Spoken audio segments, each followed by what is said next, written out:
Welcome to The Last Breakfast. Please enjoy the video. In this video, I will explain how to make a bacon Mogger in Roblox.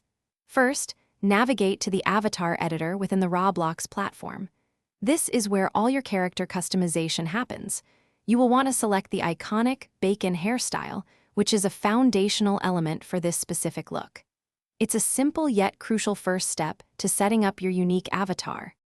Next, focus on the clothing and body. You'll want to pick outfits that align with the Mogger aesthetic, often involving specific shirts and pants. Experiment with body proportions, perhaps making your character a bit taller or broader to achieve that distinct presence. Don't forget to explore different facial features to complete the overall vibe of your avatar. Now, let's add some flair with accessories.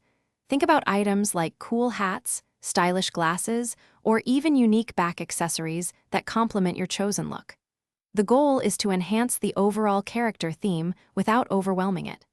Make sure each accessory contributes to the distinct bacon Mogger vibe you are aiming for, adding personality and detail. Finally, take a moment to review your creation. Look over your avatar from all angles to ensure everything is just right and no small detail is missed. Once you are completely satisfied with your bacon Mogger, hit the save button to store your new outfit. Now you are ready to showcase your unique character and enjoy playing in Roblox with your fresh look. Thanks for watching. If this was helpful, leave a like and consider subscribing. See you next time.